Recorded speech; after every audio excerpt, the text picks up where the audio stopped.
Podcast da Pérola FM. Tudo o que acontece ao vivo na rádio, você acompanha aqui. Confira a entrevista com o Dr. Fernando Porto. Ele é filho de Carlos Chagas, hematologista, e passou algumas informações importantes pra gente. Tem o Dr. Paulo Porto, que é seu irmão, né? Então, ele te influenciou para ir para medicina também? Como é que aconteceu isso? Sim, na verdade, desde criança foi um desejo. Medicina foi um desejo meu desde a infância. Meu irmão, ele teve um momento que ele ficou em dúvida, né? Porque nosso pai é veterinário, então, e aqui na região a veterinária é muito forte, então por algum momento ele ficou em dúvida, mas com certeza ele me influenciou, e ele me influenciou em várias tomadas de decisões em minha vida, não só profissional, como pessoal. É um exemplo e um espelho para mim. Ele é o mais velho? Ele é o mais velho. Desde criança, né? O senhor falou que quis ser médico, pensou ser médico, então essa foi ali o seu norte, o senhor batalhou para chegar lá. É uma grande, não é um projeto só meu, né? Quando a gente fala em medicina, principalmente vindo do interior, há mais de 10 anos atrás, é um projeto que é abraçado por toda a família. Então, foi um projeto sonhado por todos nós, por eu, meus irmãos, meus pais, sonhado, idealizado, batalhado, e agora a conquista e a bonança vem para todos também. Ah, que bom. E o senhor se sente realizado? Como é ser médico? Como é o dia a dia? Porque, na verdade, nós estamos falando, doutor, de algo tão, assim, íntimo das pessoas, talvez, assim, naquele momento que a pessoa está mais ali fragilizada. Como é que é lidar com isso, né? Como é que fica a cabeça do médico? Tem que fazer terapia de vez em quando também, porque o próprio psicólogo tem que fazer terapia também, né? Como é que fica a cabeça do médico? Com toda certeza, é uma especialidade muito desafiante, uma profissão, melhor dizendo, muito desafiante. Eu comecei trabalhando, meu primeiro plantão foi aqui em Carlos Chagas, no Lourenço Bestinho. Fui muito grato. E ontem eu fui lá no hospital, tive a oportunidade de rever todos aqueles que estiveram comigo nos meus primeiros passos. Então, isso que você falou é muito verdade, sabe, Neto? Porque a gente está acostumado, um professor meu falava uma frase que é muito interessante: você sempre vai estar no pior dia do seu paciente. Ninguém procura médico para bater papo, para tomar um café, para ser feliz, para falar de coisas boas somente. Está vindo até nós é porque, em geral, tem uma demanda. Então, principalmente quando eu fazia mais plantão, sobretudo em pronto-socorro, aqui em Carlos Chagas, isso era um exercício que eu tentava fazer e que eu tento fazer até hoje, de empatia e de paciência, porque nem sempre o cenário é favorável, mas a gente tem que trabalhar com as ferramentas que tem. E respondendo a sua pergunta, sim, faço terapia, é fundamental. Eu acho que é um alicerce muito importante, não só para médicos, como todos os profissionais de saúde, que lidamos com tantas doenças, tantos momentos de tensão, então é uma válvula de escape super importante. Doutor, e o senhor falou de empatia. O que fazer para que o médico não fique engessado, né? Porque ao ver pacientes, ao lidar com doenças todos os dias, corre o perigo de não se sensibilizar mais. Há um trabalho de humanização da medicina, eu digo privada, medicina pública, para entender que ali tem um ser humano. Às vezes, mais do que o tratamento, ele precisa mais de um apoio psicológico, né? Há esse trabalho? Sim, com certeza. Quando você fala de medicina, tanto na rede privada quanto na rede pública, a gente entende que tem uma disparidade em oferecimento de recursos, mas nós, como somos recurso único, recurso humano, a gente tenta sempre ser de forma homogênea na prestação de serviços nos dois ambientes. E sim, graças a Deus, hoje, nos últimos anos, a grade da própria graduação de medicina tem mudado bastante. Eu já fui fruto desse novo projeto de reformulação da grade médica, em que a gente tem mais disciplinas relacionadas à psicologia médica, à relação médico-paciente. Antes, a gente tinha um contato muito postergado com o paciente, tinha uma carga teórica muito densa, e hoje, desde o começo, a gente tem justamente para alcançar essa melhor relação médico-paciente, que é o que nos sustenta, né, nosso ofício. Se não adianta você estar fazendo a coisa mais correta se não for aplicável ao seu cenário, ao seu paciente, não tem sentido nenhum. Doutor, agora falando da sua especialidade, né? Como é que você escolheu ser hematologista? Primeiro, o que faz o hematologista para que as pessoas possam entender em casa? Essa é a pergunta que eu mais respondo, cara. É uma especialidade que não é muito difundida, não é muito conhecida na população em geral, e eu vou dizer que até nos próprios médicos, tá bom? São doenças mais raras, mas em geral a gente faz muitas interconsultas com outras especialidades. Eu costumo dizer e me apresentar como paciente como médico do sangue. Fica mais fácil. Aí, assim as pessoas podem entender. Fica mais fácil, mais palpável para o paciente. Mas é uma especialidade clínica, né? Dentro da medicina, a gente tem algumas especialidades de acesso direto. Por exemplo, quando você vai fazer uma especialidade, na verdade, você começa fazendo uma residência médica. Que é um período de imersão que você fica só vendo aquilo durante 2, 3, 4, no meu caso, 4 anos. Que é a opção que você faz. Então, ginecologia, pediatria, você vai direto. especialidades cirúrgicas, você tem que fazer antes de qualquer especialidade cirúrgica, cirurgia geral. Da mesma forma, especialidades clínicas, como cardiologia, nefrologia, endocrinologia, você faz antes, e hematologia, você faz antes, clínica médica. Eu concluí minha formação na Universidade Federal do Espírito Santo, em Vitória, em clínica médica, e na universidade, nessa universidade eu tive contato primeiro com os pacientes hematológicos, e lá eu tomei minha decisão, mas isso é fruto de um desejo antigo, de tentar atrelar a parte laboratorial, que muito me conquistou desde o início da faculdade, e a parte de clínica médica também, que é a parte mais assistencial do doente mesmo. Bom, gente, eu estou conversando com o doutor Fernando Porto, lembrando que ele é hematologista e hemoterapeuta. Eu acho que se o hematologista é difícil de entender, doutor, imagina um hemoterapeuta. Isso, é porque o hematologista, a gente tem contato direto com o paciente, a gente é médico assistente mesmo. Quais doenças a gente trata com o hematologista? Vamos lá, anemias, que são campeão de procura no nosso consultório, trombose, coagulopatias mais raras, como hemofilia, doenças que sangram, pacientes que têm, da parte oncológica agora, pacientes com leucemias, com linfomas, com mielomas múltiplos, que são cânceres do sangue, também deve procurar a gente, e pacientes também que têm anemias de contexto genético, como anemia falciforme, talassemia. A hemoterapia, na hematologia, grande parte dos nossos tratamentos, o paciente vai precisar em algum momento de algum hemocomponente ou hemoderivado, seja um sangue, uma albumina, alguma coisa do tipo. E a hemoterapia é justamente aquele médico destinado a fazer toda a gestão desse sangue. Eu vou te contar, né? Se tem uma coisa que é legislada dentro da medicina e que a gente é chato, é com a administração de sangue, que é um bioproduto, né? Que não é comercializável no Brasil, que é somente destinado a atendimento tanto na rede pública quanto na rede privada, a partir de doações de sangue. Daí vem a grande importância das campanhas que nós, médicos, não só hematologistas e hemoterapeutas, fazemos durante todo o ano. Então tem que ser uma coisa muito séria. E essa seriedade é um reflexo de uma especialidade destinada somente a essa administração e garantia de vigilância. E quem é que pode doar sangue, doutor? Vamos lá.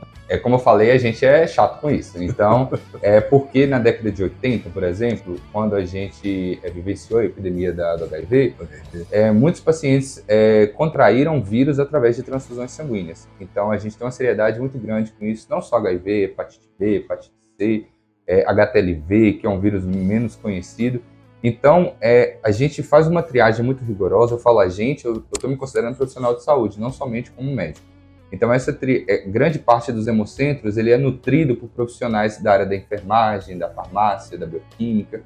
Então, a gente faz uma triagem inicial. Então, esse paciente ele tem que ter um comportamento seguro, um comportamento tanto sexual quanto até de viagens. Por exemplo, pacientes que viajam para regiões endêmicas para malária, a gente tem um receio e um corte maior de tempo.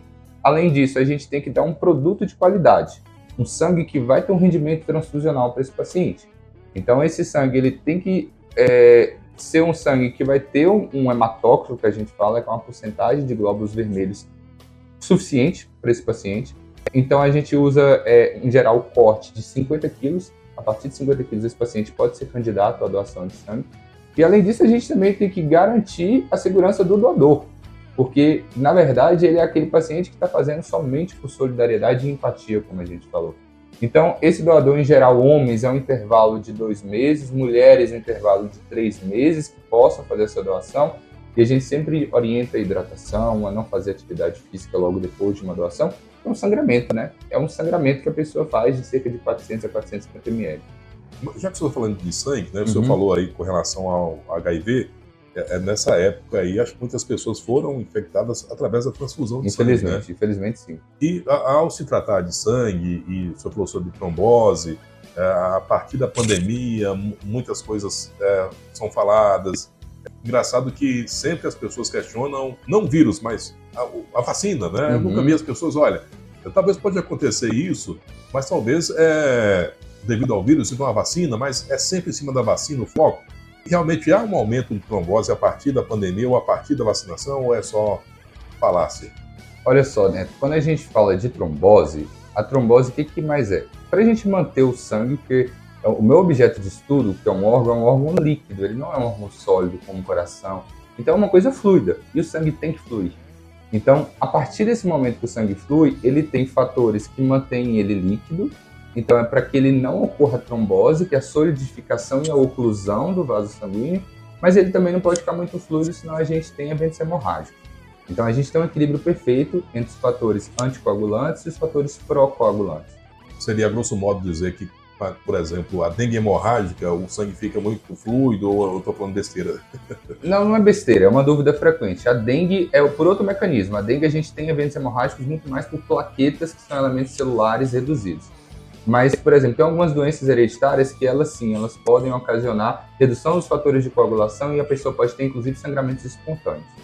Então, voltando à sua pergunta da trombose, quando você tem qualquer coisa, qualquer elemento que vai desbalancear esse equilíbrio, exemplo, pacientes com cânceres, pacientes com imobilizações prolongadas, como longas cirurgias, pacientes que acabaram de ter bebê e tem um período do puerpério que fica mais acamada, pacientes que porventura façam uma cirurgia ortopédica, ou então pacientes infectados, esses pacientes eles têm um risco maior, somado a outros fatores, de ter uma trombose. Então, para o paciente com Covid, independente do mecanismo da doença e dada a gravidade da doença, né, que era uma doença que leva ainda, mas que hoje com menos frequência, a uma internação prolongada, aumenta a chance de ter trombose. Isso é um ponto. Dito isso, o que a gente tem que ver? No caso da Covid, a gente conseguiu identificar alguns autoanticorpos direcionados a alguns tipos de vacina que poderiam aumentar a probabilidade de ter trombose. Só que isso é um evento super raro. A questão é que a gente estava vivendo na ocasião da pandemia um período de muito alarde, um período de muita informação, e muita informação que não era tão validada assim. Então o que a gente tem de validação hoje é que a vacina sim salva vidas, a vacina sim ela deve ser orientada por todo profissional, ela não é compulsória, obviamente, mas para todos aqueles que têm essa conscientização e que têm acesso à vacinação, ela realmente mudou o cenário da pandemia.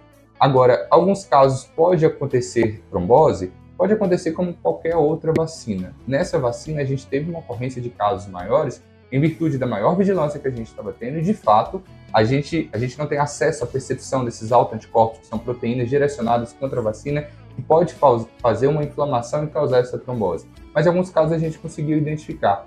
Neto, então Fernanda, então eu não quero correr o risco, eu não vou vacinar. Não, você tem que conversar com o seu médico, avaliar todas as variáveis, mas eu vou te garantir que a probabilidade, sobretudo no período da pandemia, de você ter uma problemática relacionada à infecção do Covid com evolução para óbito, é infinitamente maior do que a ocorrência de tromboses relacionadas à vacina. Doutor, o senhor falou sobre essa parte laboratorial que tinha atrás, né? Uhum. Eu queria que o senhor falasse um pouquinho sobre o investimento no Brasil em ciência e tecnologia, né? A gente tem matérias onde renomados, jovens que poderiam estar aqui, têm que sair porque não há investimento nessa área. Qual a sua opinião sobre isso? A minha opinião é muito preocupante isso, né? Muito preocupante mesmo, eu não quero fazer nenhum juízo de valor, mas na minha formação, como eu te falei, a gente tem muito contato com a área laboratorial. E grande parte das minhas professoras e dos meus professores, eles, nessa questão laboratorial, eles não eram médicos, eram biólogos, bioquímicos, biomédicos, e eram professores com conhecimento que vai muito além do que é ensinado somente em uma universidade. Então, eram professores muito qualificados, com mestrados, doutorados. E quando você conversava de remuneração, de investimento, dele conseguir se manter para a pesquisa, era muito difícil para eles. É muito difícil para eles, e não só para eles, para todo e qualquer profissional da área médica, incluindo médicos que querem se destinar à área de pesquisa. E não só a hematologia, a hemoterapia, como qualquer especialidade, tudo hoje em dia vem baseado em medicina baseada em evidência. Então, é um investimento que deve ser feito, deve ser aumentado. A gente viveu um período em que vários cortes foram necessários, principalmente no cenário econômico que a gente viveu, do baque da pandemia, mas que, se tudo der certo, minha opinião é que retorne o mais breve possível. Gente, isso é importante, porque, na verdade, quando se fala essas pessoas que ele citou aí, são riquezas do Brasil. Alguns que foram embora, né? A gente sonha que um dia possam voltar, mas os benefícios que essas pessoas poderiam ou trazem para o Brasil, e a maioria acho que faz mais por amor, né, doutor, do que pela parte financeira em si. Então, a gente ter investimento nessa área, até, por exemplo, na pandemia, para que a gente viu isso, para que a gente possa ter tecnologias, que são essas pessoas que desenvolvem, para que a gente possa ter saúde melhor e possa ajudar mais pessoas. Por falar em tecnologia, por falar em investimento, doutor, não sei se na pandemia isso se desenvolveu, e hoje com novas tecnologias fala-se muito em telemedicina, né? Você acha que isso já é realidade, é algo para o futuro? Como é que está isso hoje? Eu tenho certeza. A nossa realidade hoje já existia telemedicina antes. Na verdade, telemedicina é uma coisa que sempre existiu. Não tinha o nome telemedicina, mas, por exemplo, aqui, por exemplo, quando eu era criança, aqui em Carlos Chagas, quando eu ficava doente, a gente não tinha um pronto-socorro, mas a gente não tinha, por exemplo, pediatra 24 horas. Então, minha mãe ligava para minha pediatra, que ficava em outra cidade, e ela dava as orientações por telefone. Isso é uma prática médica que não era regulamentada e que hoje a gente consegue fazer essa regulamentação. Que bom que consegue. Então, estavam em passos curtos no período pré-pandemia. Ao advento da pandemia, isso foi forçado a todas as equipes profissionais de saúde da área médica, e não só da área médica, até trabalhar de home office também em outras áreas, e graças a Deus que assim se deu. É claro que na época foi um baque, todo mundo tendo que aprender, mexer com isso muito rápido, mas conforme a gente foi aprendendo e aprimorando, e assim, Neto, foi 2 anos, né, de período mais de pandemia, mais a gente ficou mais recluso, o avanço foi absurdo em telemedicina. Então hoje eu posso te dizer que eu sou paciente de telemedicina, sobretudo nos meus horários, que são, você deve imaginar que são os horários mais loucos possíveis. Imagino. Então, quando eu vou ao médico, a maioria das vezes é por telemedicina, quando eu me consulto com os meus colegas, e eu tenho vários pacientes com telemedicina. Principalmente na minha área, tem a BHH, que é a Associação Brasileira de Hematologia e Hemoterapia, no último congresso, que foi em outubro do ano passado, eles deram um gráfico da distribuição de hematologistas. Então, para cada 100 mil, vou repetir, para cada 100 mil habitantes no Brasil, a gente tem uma média de 1,2 hematologistas somente. Muito pouco, né? E além de ser pouca, a distribuição é muito heterogênea. Na região norte é a mais carente, sem dúvidas. Nordeste, depois do centro-oeste, por fim sul e o sudeste. No entanto, aqui em Carlos Chagas e na região, a gente vive muito uma realidade de nordeste, mais do que sudeste. Ah, sim, verdade. Quando eu falo sudeste, eu estou falando de São Paulo. 60% dos hematologistas do Brasil estão concentrados em São Paulo. E, além disso, a educação médica em hematologia é muito falha dos profissionais médicos. Então, a percepção e a identificação de doenças hematológicas muitas vezes é negligenciada e são doenças de evolução rápida, como eu te falei, de leucemia, linfoma, mieloma múltiplo, que necessitam de uma percepção precoce. Então, a telemedicina, no meu caso, por exemplo, que eu não consigo ainda, porque eu estou em uma subespecialização ainda em curso, não consigo estar presencial aqui na região de full time, né, dos 7 dias da semana. Cara, assim, é uma ferramenta que deve ser utilizada, é uma ferramenta que ajuda bastante a população e até os colegas médicos quando, porventura, tem alguma dúvida em relação a algum caso. Então, eu sou um grande entusiasta de telemedicina, eu sou um grande praticante da telemedicina, faço telemedicina todos os dias da minha prática médica, não só de forma direta com o paciente, como eu disse, como com outros colegas médicos, e eu acho uma coisa super factível. Tem até um lado social, né? Que é levar o acesso, médico, acesso, né? Acessibilidade. Agora, doutor, quem quiser, né? Quem tiver curiosidade sobre a telemedicina, há uma plataforma, como as pessoas podem encontrar o médico através dessas tecnologias? Pode falar nomes aqui? Pode. A plataforma maior hoje se chama Instagram. Isso é uma verdade, cara. Foi outra herança que a gente teve da pandemia. Graças a Deus deu esse espaço, porque quando eu era acadêmico era muito mal visto médicos que se promoviam em redes sociais. Só que hoje se tornou um cartão de vacina, porque antigamente, acho que você vai concordar comigo, né? Era uma barreira muito grande que existia entre o médico, era como se fosse uma coisa intocável para o paciente. Sim. Então, até o direcionamento do médico de senhor... Não, gente, assim, o médico é uma pessoa que tem que ser uma pessoa, voltar aquele conceito de ser uma pessoa de sua família, uma pessoa de confiança. Então, é claro que é um grande perigo no Instagram, existem vários médicos que você não vai poder avaliar de forma direta como é que é a seriedade, como é que é o serviço, mas a partir daí você vai ter suas experiências. Aquele boca a boca de indicação ainda vale muito, mas pelo Instagram, basicamente, você tem um acesso a esse médico. No Instagram mesmo, por exemplo, eu falo muito com os pacientes por mensagem no Instagram. Agora, consulta, aí vai ter o link lá, que hoje tem várias plataformas que funcionam da mesma maneira, como um prontuário digital. Então, você consegue ter acesso a receituário, você consegue ter acesso a pedido de exame, você consegue enviar os seus exames, então você não tem mais que realizar os exames somente naquela cidade que que o seu médico atende, ou naquele laboratório do hospital que o seu médico atende, qualquer laboratório, desde que seja um laboratório de confiança, como eu posso te garantir que todos que tenho aqui em Carlos Chagas eu já avaliei, já me reuni com elas, todos eles são muito bem certificados e qualificados. Então, a partir disso, nos envie. E outra coisa que é muito interessante, eu tenho um paciente de telemedicina que a família, você é o cuidador principal, mas você não tem algumas informações, e são informações que são válidas para a minha avaliação, para o meu julgamento. Então, numa única consulta, você está em Brasília, você está no Rio, você está em São Paulo, eu consigo juntar, por exemplo, 3 filhos de um mesmo paciente, colocar na mesma videochamada, todos nós fazemos uma consulta única, até para transmitir a informação para os outros familiares e cuidadores, fica uma coisa homogênea. Porque quando o acompanhante vai falar para o outro acompanhante, para o paciente, acaba que a informação se perde. Então, eu acho que é uma acessibilidade, uma flexibilidade de horário e uma continuidade de cuidado muito garantida a partir da telemedicina. Gente, o senhor falou com relação a essa coisa de... Eu até comecei falando sobre isso, sobre a humanização dos médicos e esse contato mais direto com o paciente, seja por telemedicina, seja de forma presencial, doutor. Por outro lado, gente, você que é paciente, você tem que relatar tudo para o médico. Sim. Porque tem pessoas que não relatam, não falam, alguns até não falam a verdade, e quer que o médico adivinha.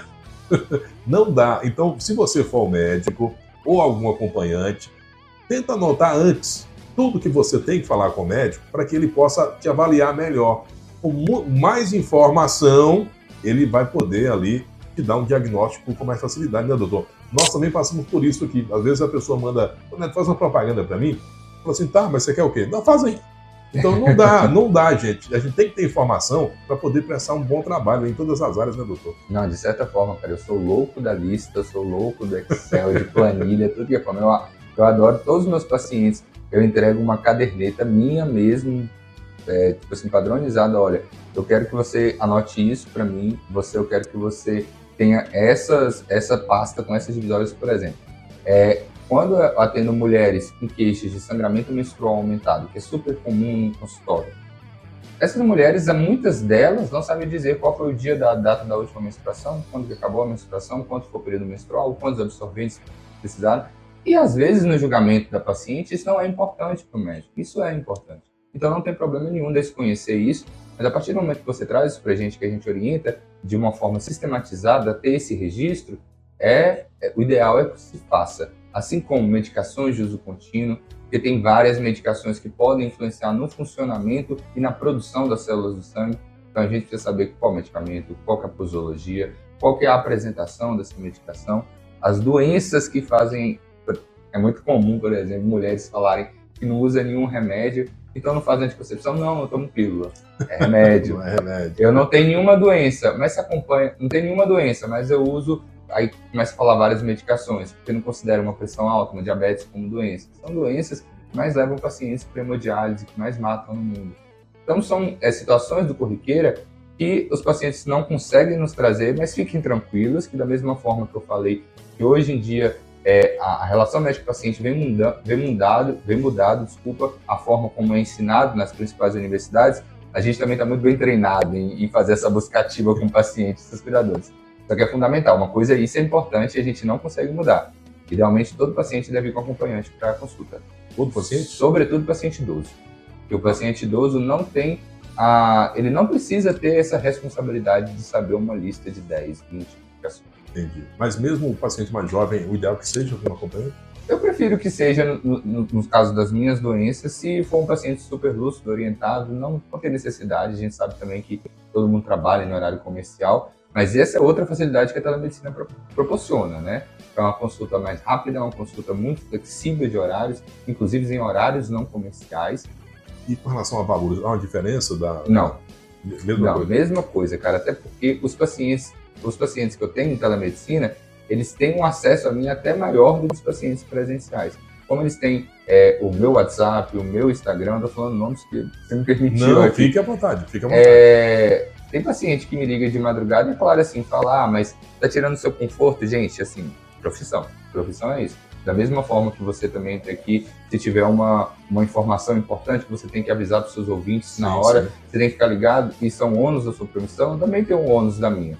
Então, eu sou muito entusiasta dessa medicina de acolhimento dessa medicina de assistência e dessa medicina integral, né? Porque da mesma forma também, né? Então, beleza, eu sou médico do sangue, sou formado em clínica médica, mas um paciente que chega até mim com uma pressão alta, também não vou fechar os olhos e mandar procurar o cardiologista. Não, você tem que tentar integrar todo o seu cuidado para esse paciente, tentar tratar ele como uma pessoa, não como uma caixinha de doenças, entendeu? Entendi. Gente, a gente podia ficar aqui amanhã toda conversando, batendo esse papo. Mas quem quiser encontrar o senhor, doutor, o senhor atende presencialmente aqui ou não, só em telemedicina? Quem quiser, como procura o senhor lá na rede social? Hoje eu ainda estou, como eu disse, fazendo uma subespecialização na Universidade de São Paulo, na USP. Então eu ainda moro em São Paulo, mas é um projeto de realmente retornar. Foi um convite que veio esse ano, na hora justamente que eu estava nesse projeto de mudança. Mas na rede social, o meu é @drfernandoporto, @Dr. Fernando Porto. Pode mandar mensagem, o Instagram é aberto, qualquer pessoa tem acesso a mim. De telefone, eu consigo através do 011 98 915 2730, 011 98 915 2730, ou você vai conversar diretamente comigo ou com minha secretária, e pelo e-mail, drfernandogporto@gmail.com. Hoje as pessoas não conversam tanto por e-mail, mas para enviar os resultados de exames, relatórios médicos, isso pode ser feito tudo via e-mail, alguns preferem até pelo WhatsApp. Ok, eu não entendi. O senhor falou que pretende voltar um dia para cá? Ou... Sim, essa questão, por enquanto, esse atendimento híbrido, né? Sim. Todas as vezes que eu conseguir vir até Carlos Chagas, eu vou fazer atendimento presencial, como eu tive o prazer de fazer ontem no Hospital Carlos Chagas. Encontrei com toda a equipe que me acolheu no meu primeiro plantão há 5 anos atrás. Foi um amor, assim, a revê-los todos. E geralmente o retorno é por telemedicina, até as novas consultas são por telemedicina quando não estiver aqui. Mas o futuro justamente o objetivo é esse, porque a interiorização da hematologia e da medicina é uma realidade. Doutor Fernando Porto, parabéns pela sua profissão. Muito obrigado, Neto. Olha, nós fizemos algumas entrevistas e fizemos uma divulgação lá na FEAC 2023, e o que mais se falou são os filhos de Carlos Chagas, que saem da nossa cidade para poder buscar informação, poder se especializar e regressam, né? Isso, gente, para a cidade é maravilhoso, tá? E o senhor é uma dessas pessoas. Pra gente também, né? Pode ter certeza. Eu conversei com o doutor Fernando Porto, ele é hematologista e hemoterapeuta. Doutor, obrigado pelas palavras. Muito obrigado a você, meus ouvintes. Agradecimento especial também aos meus pais que me possibilitaram estar aqui, ao meu irmão, como eu te falei, que grande foi. Já teve aqui também. Já teve, que bom. Sempre foi meu grande exemplo e ele foi justamente dentro da nossa família esse pioneiro aqui que chegou e veio mostrando todas essas possibilidades. E eu volto a dizer, pessoal, é interior, é pequeno, é dentro de um acesso difícil, mas a internet está aí para todo mundo. Exatamente. E conhecimento está aí para todo mundo. Então, se eu puder ajudar, estou à disposição. Vamos usar a tecnologia ao nosso favor, né? Justamente.